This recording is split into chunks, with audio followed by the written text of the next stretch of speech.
Hello friends, good morning. Welcome back to my YouTube channel. कैसे हैं आप सभी? मैं बढ़िया हूँ और उम्मीद करती हूँ कि आप सभी अच्छे होंगे और आपकी तैयारी भी बहुत अच्छी चल रही होगी। 1000 क्वेश्चन की इस सीरीज़ में अभी तक हम कर चुके हैं 280 क्वेश्चंस को। आज हम देखेंगे 281 से। आइए देखते हैं क्या है पहला क्वेश्चन। कांगो बेसिन विश्व में किसके लिए प्रसिद्ध है? ऑप्शन ए सबसे बड़ा रेगिस्तान, ऑप्शन बी सबसे बड़ा उष्णकटिबंधीय वर्षावन क्षेत्र, ऑप्शन सी सबसे ऊंचा पठार, ऑप्शन डी सबसे बड़ी झील। तो आप लोगों को बताना है कि जो कांगो बेसिन है या कॉन्गो बेसिन है ये किस चीज़ के लिए फेमस है। तो इसका सही आंसर है ऑप्शन नंबर बी, सबसे बड़ा उष्णकटिबंधीय वर्षावन क्षेत्र। जो कॉन्गो बेसिन है ये क्या है? ये उष्णकटिबंधीय वर्षावन क्षेत्र है। यहाँ पर बहुत अधिक मात्रा में वर्षा होती है। उष्णकटिबंधीय क्यों है? क्योंकि ये कर्क रेखा और मकर रेखा के बीच में स्थित है। ये है हमारी अर्थ, ये है भूमध्य रेखा, ऊपर कर्क रेखा, नीचे मकर रेखा। तो कॉन्गो बेसिन की जो लोकेशन है इसको उष्णकटिबंधीय क्यों बोलते हैं? क्योंकि यह कर्क रेखा और मकर रेखा के बीच स्थित है और ये उष्णकटिबंधीय वर्षावन क्षेत्र है, जिसकी वजह से यहाँ पर बहुत अधिक जैव विविधता देखने को मिलती है। जैव विविधता मतलब बायोडाइवर्सिटी। यहाँ पर विभिन्न प्रकार के पेड़ पौधे हैं, विभिन्न प्रकार के जीव जंतु मिलते हैं। वेट, यह अमेजन के बाद विश्व का दूसरा सबसे बड़ा वर्षावन है। पूरे विश्व में यदि सबसे बड़ा वर्षावन पूछा जाए तो वो कौन है? ये है अमेजन। और अमेजन कहाँ पर है? अमेजन है दक्षिण अमेरिका। अमेजन की आपको लोकेशन याद रखनी है, दक्षिण अमेरिका महाद्वीप में ये स्थित है।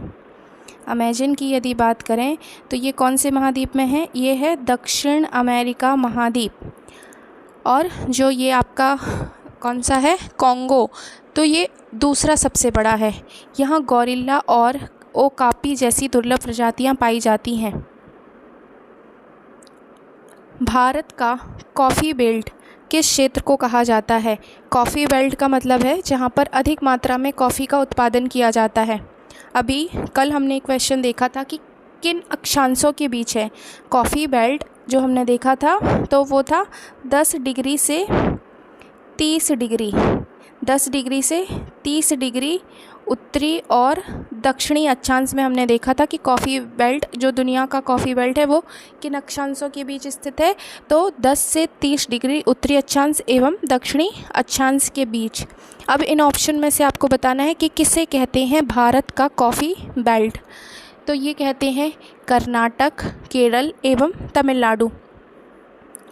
ये जो 3 राज्य हैं, क्या हो जाता है ये, कर्नाटक, केरल एवं तमिलनाडु। और कर्नाटक में क्या है? Coffee board. भारत का जो कॉफ़ी का बोर्ड है वो कर्नाटक में बनाया गया है। आइए देख लेते हैं इसकी लोकेशन। मैप में देखते हैं, मैप में हम इन राज्यों को देख लेते हैं। शिट, इसमें मैं मैप ऐड करना भूल गई, इसके लिए सॉरी। भारत में सबसे अधिक कॉफ़ी उत्पादन कहाँ होता है? तो ये होता है कर्नाटक राज्य में, और कर्नाटक में ही बनाया गया है कॉफ़ी बोर्ड। भारत का जो कॉफ़ी बोर्ड है वो कहाँ है? कर्नाटक में, क्योंकि कर्नाटक में ही सबसे अधिक कॉफ़ी का उत्पादन होता है। और जो वैरायटी पूछी जाए तो प्रमुख रूप से अरेबिका और रोबस्टा प्रमुख किस्में हैं। कॉफ़ी की कौन से किस्में प्रमुख हैं जो कि कर्नाटक में उत्पादित होती हैं? तो वो हैं अरेबिका और रोबस्टा। ये आपको याद रखना है। ये कॉफ़ी की 2 वैरायटी हैं जो प्रमुख रूप से कर्नाटक में उगाई जाती हैं। नेक्स्ट क्वेश्चन, ओजोन छिद्र सर्वाधिक कहाँ पाया जाता है? जो ये ओजोन होल है या ओजोन छिद्र है ये कहाँ पाया जाता है? तो ये पाया जाता है दक्षिणी ध्रुव पर। ओजोन छिद्र क्या है? जो हमारी ओजोन परत है। ओजोन परत कौन से मंडल में पाई जाती है? तो वायुमंडल के समताप मंडल में। वायुमंडल के समताप मंडल में ओजोन परत पाई जाती है। कौन सा मंडल है वो? समताप मंडल। इंग्लिश में इसी को बोलते हैं स्ट्रेटोस्फेयर। स्ट्रेटोस्फीयर, ओजोन से रिलेटेड ये क्वेश्चन पूछा जाता है कि वायुमंडल की किस परत में ओजोन परत पाई जाती है। तो ये पाई जाती है समताप मंडल में। और ओजोन परत क्या करती है, सूर्य से आने वाली जो भी पराबैंगनी किरणें हैं उनको पृथ्वी पर नहीं आने देती, एब्जॉर्ब कर लेती है, अवशोषित कर लेती है, जिससे पराबैंगनी किरणें पृथ्वी पर नहीं आती हैं और हमें मतलब विभिन्न प्रकार की बीमारियों से बचाती है ओजोन परत। लेकिन बहुत सारी प्रदूषक गैसें हैं जिसकी वजह से ओजोन परत कैसी हो रही है, पतली हो रही है, इसकी लेयर कम होती जा रही है, जिसको ही क्या बोलते हैं, ओजोन छिद्र। और सबसे पहले ओजोन छिद्र कहाँ पर देखा गया था, वो देखा गया था अंटार्कटिका। और अंटार्कटिका कहाँ पर है, पृथ्वी के दक्षिणी ध्रुव पर। अंटार्कटिका कहाँ है, पृथ्वी के दक्षिणी ध्रुव पर। वेट, इसको रब कर लीजिए। ये है हमारी अर्थ। ऊपर का जो ये है उत्तरी ध्रुव और नीचे है दक्षिणी ध्रुव।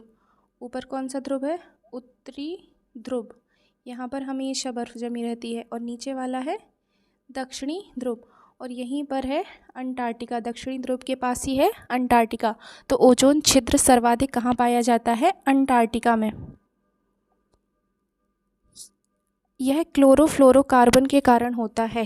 प्रमुख कारण क्या है ओजोन में छेद होने का, जो रेफ्रिजरेटर से एक गैस निकलती है CFC, क्लोरोफ्लोरोकार्बन। सी से बनेगा chloro, C for chloro, F for fluoro and C for carbon. तो ओजोन छिद्र के लिए जो उत्तरदायी गैस है प्रमुख रूप से वो है क्लोरोफ्लोरोकार्बन। अंटार्कटिका के ऊपर सबसे बड़ा छिद्र पाया गया, सबसे पहले पाया गया था, कहाँ पर देखा गया था, ओजोन परत में सबसे पहले यदि कोई छिद्र देखा गया था तो वो देखा गया था अंटार्कटिका में। अगला क्वेश्चन, गंगा ब्रह्मपुत्र डेल्टा विश्व में किस नाम से प्रसिद्ध है। वेरी इंपॉर्टेंट है ये। तो ये कहलाता है सुंदरबन का डेल्टा। यहाँ विश्व का सबसे बड़ा डेल्टा है, जो गंगा ब्रह्मपुत्र का डेल्टा है, ये पूरे विश्व का सबसे बड़ा डेल्टा है। तो डेल्टा क्या होता है, जब नदी समुद्र के मुहाने पर एक त्रिभुजाकार आकृति बनाती है उसी को बोलते हैं डेल्टा। यहाँ शाही बंगाल टाइगर का निवास है, ये भी आपको याद रखना है। एल्प्स पर्वत किस प्रक्रिया से बने हैं, माउंटेन जो बने हैं ये एल्प्स, तो इनके बनने की प्रक्रिया बतानी है। तो ये हैं आपके मोड़दार पर्वत, फोल्डेड माउंटेन, फोल्डेड माउंटेन।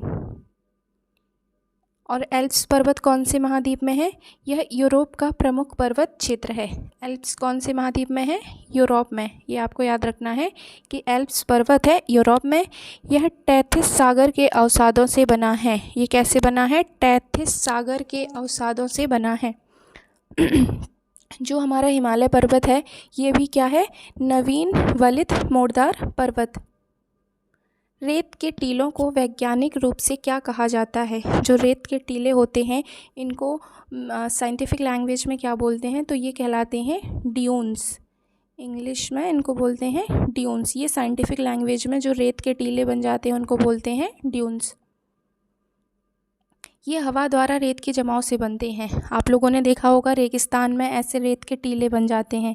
तो ये कैसे बनते हैं, हवा के जमाव से बनते हैं। जब हवा चलती है तो रेत के छोटे छोटे कण एक स्थान से दूसरे स्थान पर निक्षेपित हो जाते हैं और थार मरुस्थल में बड़े पैमाने पर मिलते हैं। थार मरुस्थल कहाँ पर है, राजस्थान में। थार मरुस्थल है राजस्थान में, और यहाँ पर आप लोग रेत के टीले देख सकते हैं जिनको इंग्लिश में क्या बोलते हैं, ड्यून्स, या साइंटिफिक लैंग्वेज में। साइलेंट वैली राष्ट्रीय उद्यान कहाँ पर है, तो ये है आपका केरल पर। इम्पॉर्टेंट है, सरल है लेकिन पूछा जाता है। ये नीलगिरी बायोस्फीयर रिजर्व का हिस्सा है। जो साइलेंट वैली है आपसे पूछा जा सकता है ये किस बायोस्फीयर रिजर्व का हिस्सा है, तो साइलेंट वैली है केरल में, और ये है नीलगिरी बायोस्फीयर रिजर्व का हिस्सा। यह उष्णकटिबंधीय वर्षा वनों के लिए प्रसिद्ध है। आपको पता है जो ये दक्षिणी वाला भारत का जो दक्षिणी भाग है, केरल, कर्नाटक, ये तमिलनाडु, ये किस क्षेत्र के अंतर्गत आते हैं, उष्णकटिबंधीय क्षेत्र के अंतर्गत। यहाँ पर वर्षा पर्याप्त मात्रा में होती है। टेक्टोनिक प्लेट्स किसके कारण गतिशील होती हैं, जो टेक्टोनिक प्लेट्स होती हैं ये आपस में गति करती हैं, मूवमेंट करती हैं, तो इसके पीछे क्या रीज़न है, इसके पीछे का जो रीज़न है वो है मेंटल संवहन धाराएं। मेंटल क्या है? पृथ्वी की 3 परतें होती हैं। ये है हमारी पृथ्वी। पृथ्वी को हमने अध्ययन की दृष्टि से 3 परतों में बांटा है। ऊपर वाली है आपकी भूपर्पटी। पृथ्वी की सबसे बाहरी परत कहलाती है भूपर्पटी, बीच वाली कहलाती है मेंटल, बीच वाली परत को बोलते हैं मेंटल, और आंतरिक परत को बोलते हैं क्रोड। ये हैं पृथ्वी की 3 प्रमुख परतें। तो जो टेक्टोनिक प्लेट्स हैं, जो ये भूपर्पटी की प्लेट आपस में गति करती हैं, इसका रीज़न क्या है? मेंटल संवहन धारा।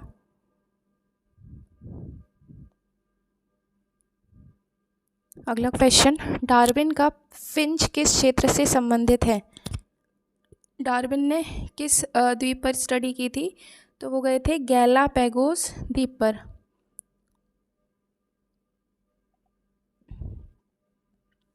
चार्ल्स डार्विन ने इन्हीं से प्राकृतिक वर्ण का सिद्धांत विकसित किया था। ये पूछा जा सकता है कि जो प्राकृतिक वर्ण का सिद्धांत है ये किसके द्वारा दिया गया? तो ये दिया गया था चार्ल्स डार्विन। और इनकी चोंचों में विविधता होती है।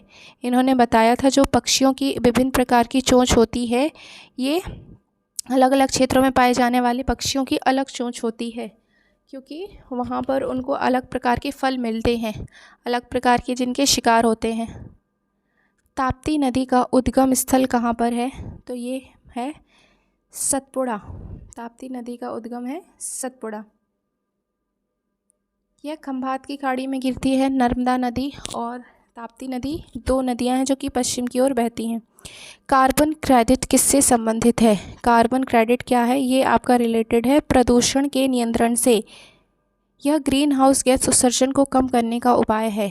कार्बन क्रेडिट पूछा जा सकता है क्या है? जो ग्रीन हाउस गैसें हैं, हमारे वातावरण में विभिन्न प्रकार की ऐसी गैसें हैं जो कि हमारे वातावरण के तापमान को क्या कर रही हैं? बढ़ा रही हैं, जिससे ग्लोबल वार्मिंग हो रहा है, ग्रीन हाउस इफेक्ट बढ़ रहा है। तो ग्रीन हाउस के उत्सर्जन को कम करने के लिए कार्बन क्रेडिट चलाया गया। एक क्रेडिट 1 टन कार्बन डाइऑक्साइड की बचत। इसमें क्या होता है कि यदि आपको 1 क्रेडिट चाहिए तो आपको क्या करना पड़ेगा? 1 टन कार्बन डाइऑक्साइड की बचत करनी होगी। मिस्र का उपहार किसे कहा जाता है? मिस्र क्या है? एक देश का नाम है, और मिस्र को इंग्लिश में बोलते हैं इजिप्ट। मिस्र को इंग्लिश में बोलते हैं इजिप्ट। तो इजिप्ट का उपहार किसे कहते हैं? तो ये कहते हैं नील नदी को, नील नदी या नाइल रिवर को। हेरोडोटस ने यह उपनाम दिया था। हेरोडोटस ने मिस्र का उपहार किसे कहा था? नील नदी को। नेक्स्ट क्वेश्चन, पृथ्वी के वायुमंडल में सर्वाधिक कौन सी गैस है? वेरी इजी, ये है नाइट्रोजन गैस। कितने परसेंटेज है? 78%। एंड ऑक्सीजन कितनी है? 21%। नाइट्रोजन की मात्रा लगभग कितनी है? 78% है, और ऑक्सीजन है 21%, और अदर गैसेस है आपकी 1%। यह प्रोटीन संश्लेषण के लिए आवश्यक है। जो नाइट्रोजन है 78% है, ये क्यों है? प्रमुख रूप से प्रोटीन संश्लेषण के लिए हेल्प करती है। भूकंपीय तरंगों में सबसे तेज कौन सी होती हैं? तो ये होती हैं P waves. Option number B is correct. यह ठोस, द्रव और गैस सभी में संचारित होती हैं। ये प्राथमिक तरंगें भी होती हैं। पूछा जा सकता है कि कौन सी तरंगें हैं जो तीनों माध्यम में गमन कर सकती हैं? तो वो हैं आपकी पी वेव्स या प्राइमरी वेव्स। पी वेव्स या प्राइमरी वेव्स, और हिंदी में प्राथमिक तरंगें। ब्लैक फॉरेस्ट कहाँ स्थित है? ब्लैक फॉरेस्ट कहाँ पर स्थित है? तो ये है जर्मनी में। Option number B correct, black forest है जर्मनी में। यह घने चीड़ और स्प्रूस के वृक्षों से ढका है। ब्लैक फॉरेस्ट में प्रमुख रूप से पाए जाते हैं चीड़ और स्प्रूस के वृक्ष। यहाँ डैन्यूब नदी का उद्गम होता है। नदी पूछी जा सकती है कि यहाँ पर किस नदी का उद्गम होता है ब्लैक फॉरेस्ट से? तो ये यहाँ से निकलती है डैन्यूब नदी। मॉनसून ट्रफ किससे संबंधित है? तो ये संबंधित है निम्न दाब क्षेत्र। निम्न दाब क्षेत्र जहाँ पर वायु का प्रेशर कम होता है। हमें पता है जो हवा है वो उच्च दाब से निम्न दाब की ओर बहती है। जो वायु की गति होती है वो उच्च दाब से निम्न दाब की ओर होती है। नेक्स्ट क्वेश्चन, सौर मंडल का सबसे बड़ा ज्वालामुखी कौन सा है? पूरे सौर मंडल का सबसे बड़ा ज्वालामुखी बताना है। तो इसका नाम है ओलिम्पस मॉन्स। ओलिम्पस मॉन्स सौर मंडल का सबसे बड़ा ज्वालामुखी है और ये किस ग्रह पर स्थित है? मंगल ग्रह पर स्थित है। कौन सा है ये? इसका नाम है ओलिम्पस मॉन्स। ओलिम्पस मॉन्स, और ये कहाँ पर है? मंगल ग्रह में। मंगल को ही बोलते हैं लाल ग्रह। लाल ग्रह, मंगल को ही कौन सा ग्रह बोलते हैं? लाल ग्रह। और इसकी ऊंचाई 21 किलोमीटर है। नंदा देवी बायोस्फीयर रिजर्व किस राज्य में है? तो ये है उत्तराखंड में। नंदा देवी कहाँ पर है? उत्तराखंड में, और ये है बायोस्फीयर रिजर्व। इसे यूनेस्को विश्व धरोहर स्थल घोषित किया गया। वेरी इंपॉर्टेंट है। आप लोग कमेंट सेक्शन में बताइए कि इसको किस वर्ष में यूनेस्को की विश्व धरोहर में शामिल किया गया। यहाँ हिमालयी वनस्पति और जीव पाए जाते हैं। उत्तराखंड में जो हिमालय है ये ऊपर नॉर्थ से लेकर के नॉर्थ ईस्ट तक फैला हुआ है। जो हिमालय पर्वत है, हिमालय पर्वत है, ये भारत में पश्चिम से लेकर के उत्तर पूर्वी भारत तक फैला हुआ है और यहाँ हिमालयी वनस्पति और जीव पाए जाते हैं। उत्तराखंड का जो नंदा देवी है वहाँ पर कौन से जीव पाए जाते हैं? हिमालय, क्योंकि यहाँ पर हिमालय पर्वत फैला हुआ है। पश्चिमी घाट किस कारण से यूनेस्को विश्व धरोहर स्थल है? तो ये है जैव विविधता की वजह से। जो पश्चिमी घाट है ये भारत का दक्षिणी भाग है और ये यहाँ से यहाँ तक ये महाराष्ट्र, कर्नाटक, गोवा, केरल, यहाँ पर फैला हुआ है पश्चिमी घाट। और इस तरफ है ये पूर्वी घाट। ये है आपका पूर्वी घाट और इस तरफ है ये पश्चिमी घाट। पश्चिमी घाट। तो पहले तो आपको ये पता होना चाहिए कि पश्चिमी घाट को यूनेस्को विश्व धरोहर में शामिल किया गया है। रीज़न बिहाइंड क्या है इसका? जैव विविधता, बायोडाइवर्सिटी की वजह से पश्चिमी घाट को यूनेस्को में शामिल किया गया है। जैव विविधता का मतलब क्या होता है? किसी भी स्थान पर जीवों की विभिन्न प्रकार की जो प्रजातियां पाई जाती हैं, अलग अलग प्रकार के जीव जंतु पाए जाते हैं, पेड़ पौधे पाए जाते हैं, इसी को बोलते हैं जैव विविधता। यहाँ अनेक स्थानिक प्रजातियां पाई जाती हैं और इसे सह्याद्री पर्वत भी कहते हैं। पश्चिमी घाट को ही क्या बोलते हैं? सह्याद्री पर्वत। पश्चिमी घाट को ही बोलते हैं सह्याद्री पर्वत। माउंट किलिमंजारो किस प्रकार का ज्वालामुखी है? तो ये है स्ट्रेटोवोल्केनो। मध्य प्रदेश की कौन सी नदी भारत की नील नदी कही जाती है?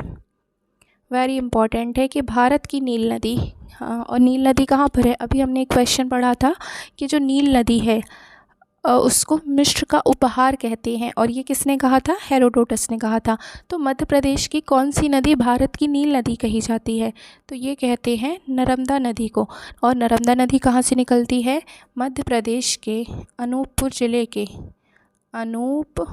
ज़िले के अमरकंटक की पहाड़ियों से नर्मदा नदी निकलती है। अमरकंटक से 3 नदियाँ निकलती हैं, नर्मदा, सोन और जोहिला। ये 3 प्रमुख नदियाँ हैं जिनकी उत्पत्ति कहाँ से होती है? अमरकंटक से होती है।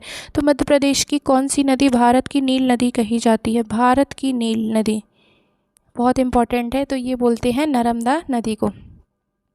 यह अमरकंटक से निकलती है और पश्चिम की ओर बहते हुए अरब सागर में मिल जाती है। यहाँ मध्य प्रदेश से निकल के पश्चिम की ओर बहते हुए नर्मदा कहाँ जाती है? अरब सागर में।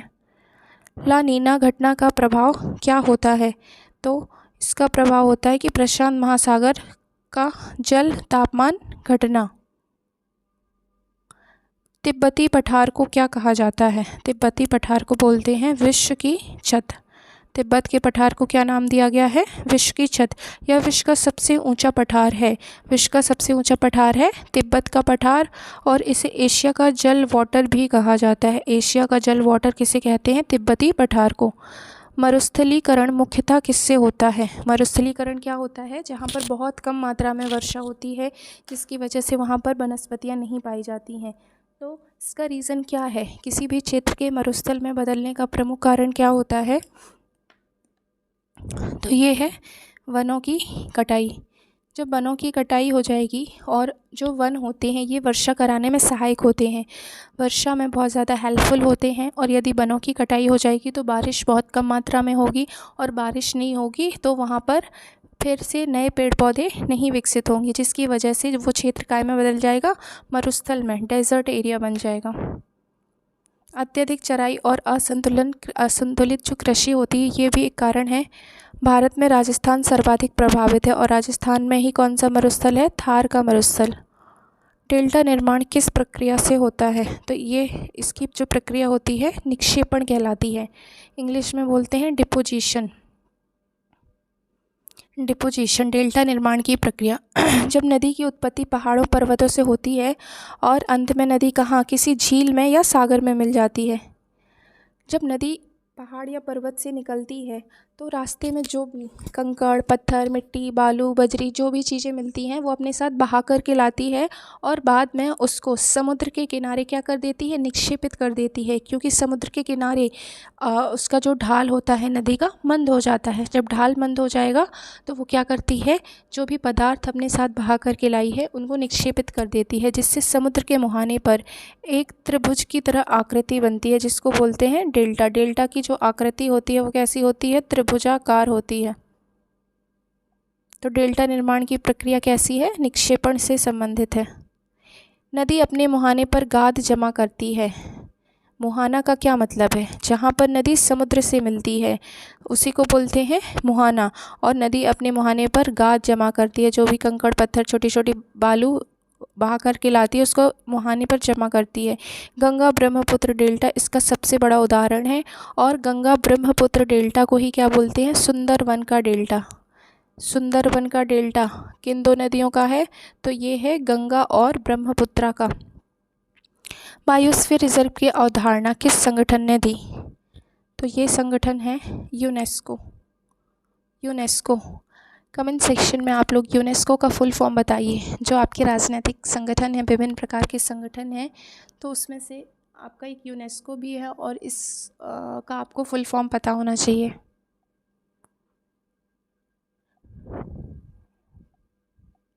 हवा महल किस शहर में स्थित है, नाम तो आप लोगों ने सुना ही होगा, हवा महल। तो ये कहाँ पर है, ये है जयपुर में। जयपुर कहाँ है, राजस्थान में।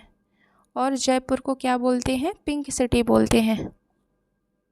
इसे 1799 में महाराजा सवाई प्रताप सिंह ने बनाया था। हवा महल कब बना था, किसने बनवाया था, कहाँ पर है, और इसमें कितने झरोखे हैं, ये 3-4 फैक्ट्स आपको याद होने चाहिए। हवा महल कहाँ पर है, जयपुर में है। कब बना था, 1799 में। किसने बनाया था, महाराजा सवाई प्रताप सिंह, वहाँ के जो राजा थे सवाई प्रताप सिंह, उन्होंने हवा महल बनवाया था।